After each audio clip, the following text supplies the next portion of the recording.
Welcome back, everybody. My name is Grace, or Gibby, whatever you prefer, and today I'm here with an assassin method that I'm pretty proud of. It's not the quickest assassin method. The easiest way to kill her is backlash, and if you don't like backlash, the easiest way to kill her is a one-hit nuke, like from Shinjaro form, from some old spell-type skill armors, using Dark Invader's Fire Elevuln, etc. Anything you can do to do one hit and do all of her HP in one hit, that'll make the kill very easy. But this particular method is going to be using strength and dexterity, along with magic healing guests and pets, to balance between her resistances and whittle her down in a one-hit armor, because Radiant Warhorse is a one-hit armor. And so I'll swap between the elements, keep track of her resistances, and kill her slowly that way. Now it's going to be a pretty slow kill, and before I get right into it, I want to show you my inventory. So I've got Longsword. Now this is an adventure and no drop. The reason I'm using it is because it's a 0 proc, so I will be reliable effects compared to the Staff, the Blade of Awe, or whatever. Also, I've tuned it to Darkness. We'll get into that later. Lorekeeper's Oath is a fire weapon, which can be melee, ranged, or magic, and it can also toggle to harm. So this gives me more variability in whether I can attack with melee or ranged, and it gives me more options to keep her resistances balanced.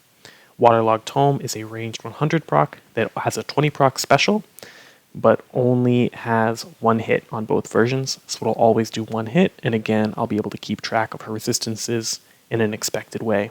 Madam Arsenal, just like Lorekeeper's Oath, it can toggle between melee and ranged, so it lets me balance those resistances. The Slaymore of Kindness and Might. This is just a random ice weapon. It's melee only. I couldn't find one that was melee and range toggle that I could use. Mjolnir is a melee range toggle energy weapon. The bad thing is the ranged mode has 2 hits, but I'm still going to use it if I need to toggle between melee and ranged. High Communicant's Grandeur, just a random light weapon, melee only, but that's fine. What I could have done was bring the Paladin weapons, the Paladin armor, and use the Paladin armament skill, but I only just thought of that now, unfortunately. That would have compressed another slot. And finally, I've got the 20th Anniversary Guardian Blade. Because my no-drop element is set to Earth, or to Dark, this weapon is set to Earth, and I can have it do magic, ranged, or melee damage. So this is another MRM swap weapon. So with all of these weapons and all of these variables able to be used, I'm going to be able to keep her melee and ranged resistance. One of them will be low all the time, if not both. So yeah, that's pretty much it. I've also got Rising Nightmare and Your Body Heals at the Speed of Light for heal looping. They are going to be seriously boosted by the current infinite ranged ramping. But it'll just, I don't think it'll make a huge impact on the kill. It'll just speed up my process and keep her from healing as much. So it will help me out, but it's not going to make or break the kill that we have ranged ramping right now. So this should be replicatable in the future. With that being said, I'm going to have to keep track of her resistances. I'll play some music for you, and you can watch at a probably 3x or 4x speed. I'll see you all at the end of the kill. Bye-bye.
Okay, so there is the kill.